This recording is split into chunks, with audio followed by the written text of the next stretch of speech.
Doctrina sobre el sacramento del matrimonio. Concilio de Trento. El primer padre del humano linaje declaró, inspirado por el Espíritu Santo, que el vínculo del matrimonio es perpetuo e indisoluble, cuando dijo, ya es este hueso de mis huesos, y carne de mis carnes, por esta causa, dejará el hombre a su padre y a su madre, y se unirá a su mujer, y serán dos en un solo cuerpo. Aún más abiertamente enseñó Cristo nuestro Señor que se unen, y juntan con este vínculo dos personas solamente, cuando refiriendo aquellas últimas palabras como pronunciadas por Dios, dijo, y así ya no son dos, sino una carne, e inmediatamente confirmó la seguridad de este vínculo, declarada tanto tiempo antes por Adán, con estas palabras, pues lo que Dios unió, no lo separe el hombre. El mismo Cristo, autor que estableció, y llevó a su perfección los venerables sacramentos, nos mereció con su pasión la gracia con que se había de perfeccionar aquel amor natural, confirmar su indisoluble unión, y santificar a los consortes. Esto insinúa el apóstol San Pablo cuando dice, hombres, amad a vuestras mujeres, como Cristo amó a su iglesia, y se entregó a sí mismo por ella, añadiendo inmediatamente, este sacramento es grande, quiero decir, en Cristo y en la iglesia. Pues como en la ley evangélica tenga el matrimonio su excelencia respecto de los casamientos antiguos, por la gracia que Jesucristo nos adquirió, con razón enseñaron siempre nuestros santos padres, los concilios, y la tradición de la Iglesia universal, que se debe contar entre los sacramentos de la nueva ley. Más enfurecidos contra esta tradición hombres impíos de este siglo, no solo han sentido mal de este sacramento venerable, sino que introduciendo, según su costumbre, la libertad carnal con pretexto del Evangelio, han adoptado por escrito, y de palabra muchos asertos contrarios a lo que siente la Iglesia católica, y a la costumbre aprobada desde los tiempos apostólicos, con gravísimo detrimento de los fieles cristianos. Y deseando el Santo Concilio oponerse a su temeridad, ha resuelto exterminar las herejías y errores más sobresalientes de los mencionados cismáticos, para que su pernicioso contagio no inficione a otros, decretando los anatemas siguientes contra los mismos herejes y sus errores. Cánones del sacramento del matrimonio. Can. Y si alguno dijere, que el matrimonio no es verdadera y propiamente uno de los 7 sacramentos de la ley evangélica, instituido por Cristo nuestro Señor, sino inventado por los hombres en la Iglesia, y que no confiere gracia, sea excomulgado. Can. 2. Si alguno dijere, que es lícito a los cristianos tener a un mismo tiempo muchas mujeres, y que esto no está prohibido por ninguna ley divina, sea excomulgado. Can. 3. Si alguno dijere, que sólo aquellos grados de consanguinidad y afinidad que se expresan en el Levítico, pueden impedir el contraer matrimonio, y dirimir el contraído, y que no puede la Iglesia dispensar en algunos de aquellos, o establecer que otros muchos impidan y diriman, sea excomulgado. Can. 4. Si alguno dijere, que la Iglesia no pudo establecer impedimentos dirimentes del matrimonio, o que erró en establecerlos, sea excomulgado. Can. V. Si alguno dijere, que se puede disolver el vínculo del matrimonio por la herejía, o cohabitación molesta, o ausencia afectada del consorte, sea excomulgado. Can. B. Si alguno dijere, que el matrimonio rato, mas no consumado, no se dirime por los votos solemnes de religión de uno de los dos consortes, sea excomulgado. Can. 7.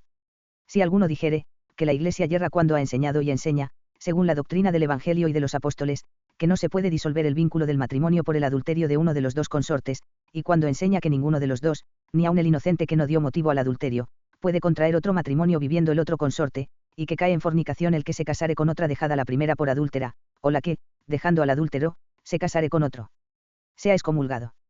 Can. 8.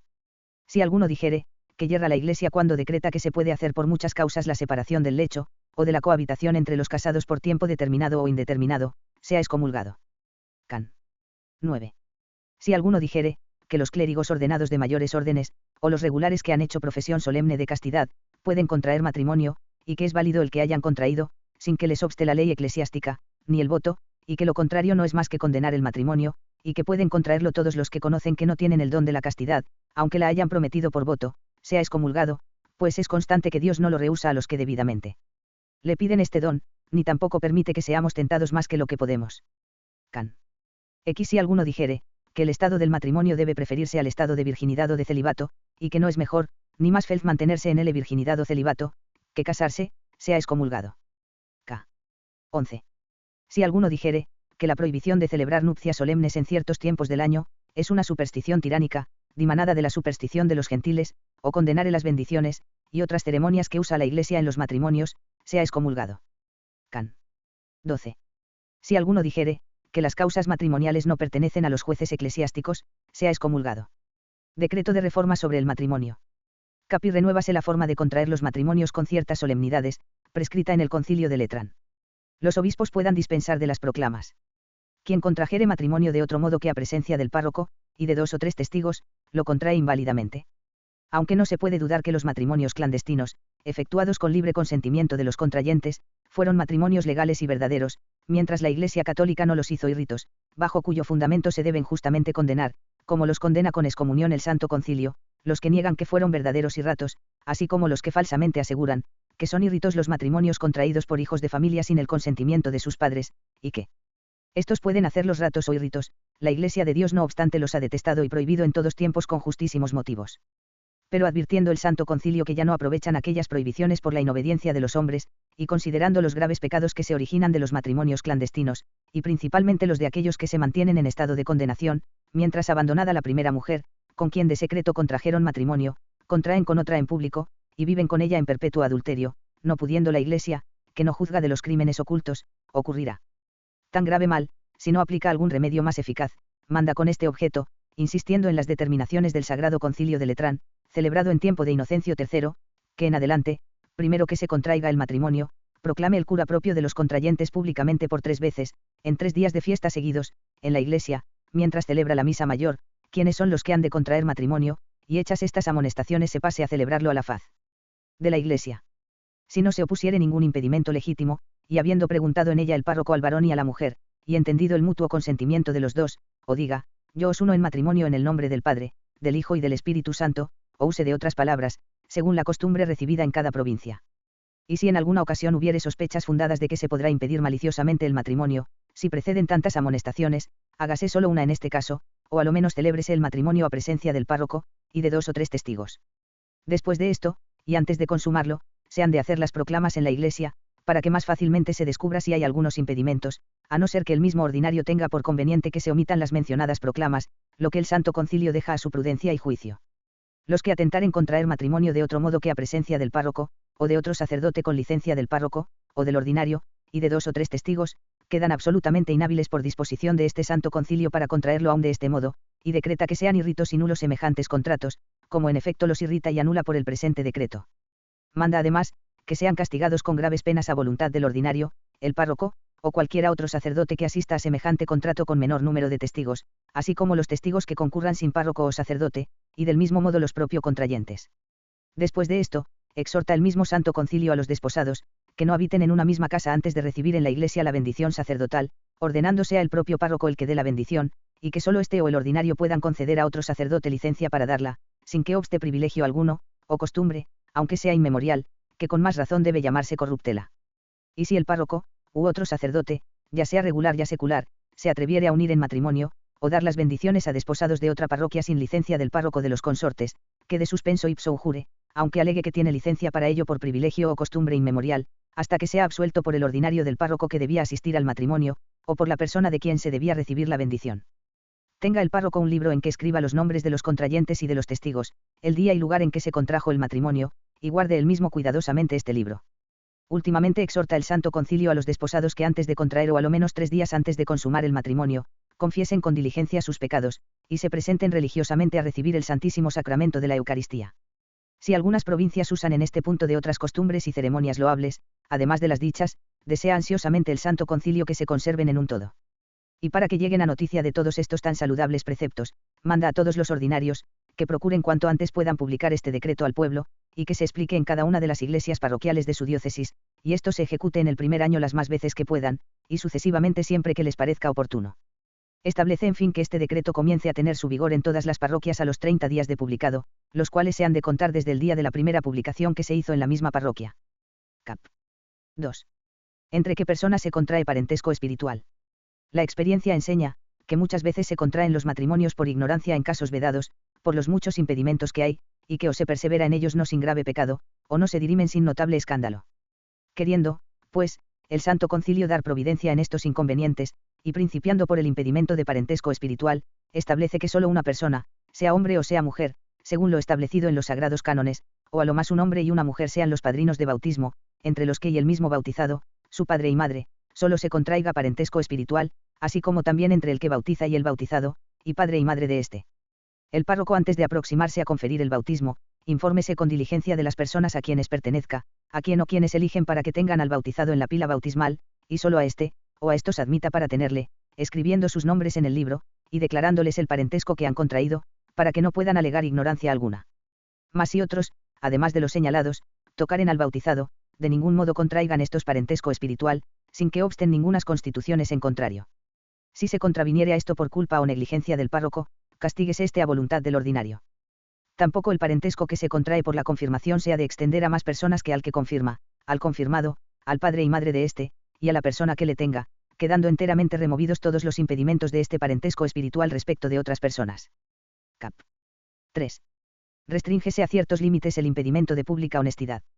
El Santo Concilio quita enteramente el impedimento de justicia de pública honestidad, siempre que los esponsales no fueren válidos por cualquier motivo que sea, y cuando fueren válidos, no pase el impedimento del primer grado, pues en los grados ulteriores no se puede ya observar esta prohibición sin muchas dificultades. Cap. 4. Restríngese al segundo grado la afinidad contraída por fornicación.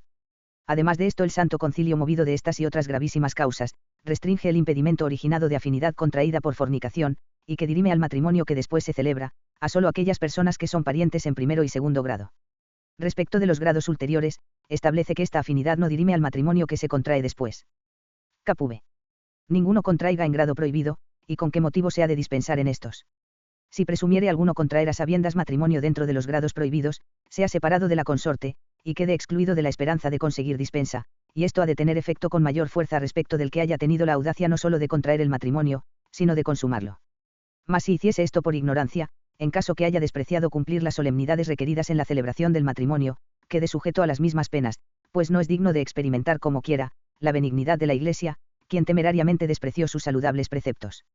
Pero si observadas todas las solemnidades, se hallase después haber algún impedimento, que probablemente ignoró el contrayente, se podrá en tal caso dispensar con él más fácilmente y de gracia. No se concedan de ningún modo dispensas para contraer matrimonio, o dens muy rara vez, y esto con causa y de gracia. Ni tampoco se dispense en segundo grado, a no ser entre grandes príncipes, y por una causa pública. Cap. B.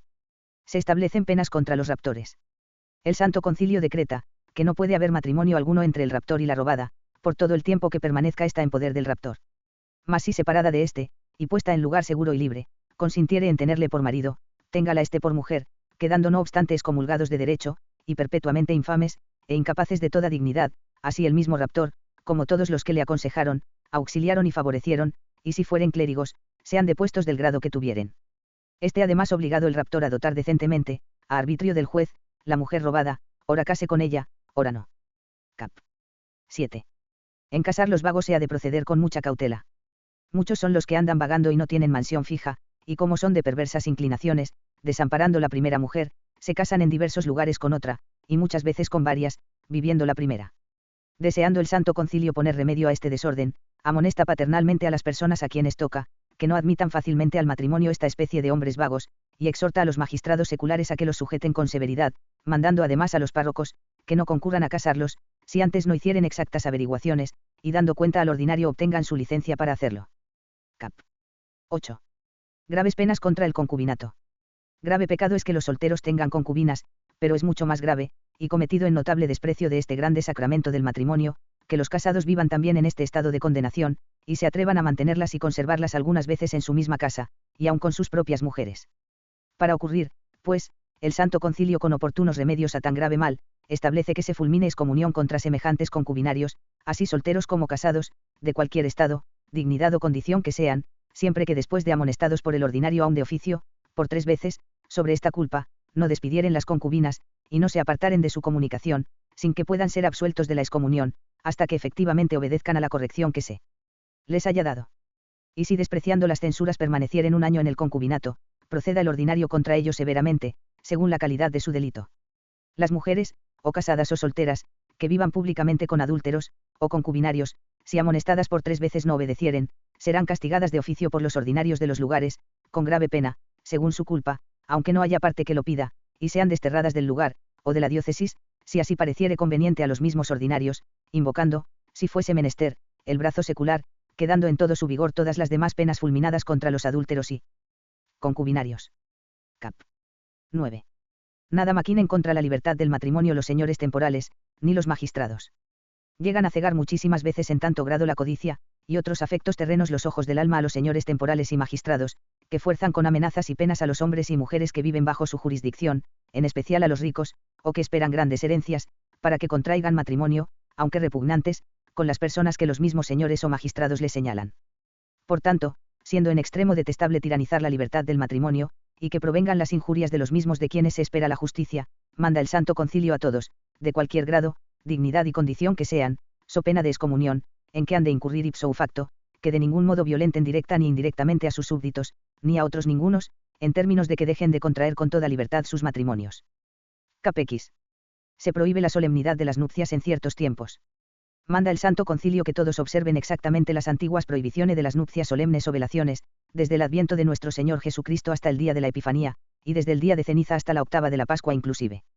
En los demás tiempos permite se celebren solemnemente los matrimonios, que cuidarán los obispos se hagan con la modestia y honestidad que corresponde, pues siendo santo el matrimonio, debe tratarse santamente.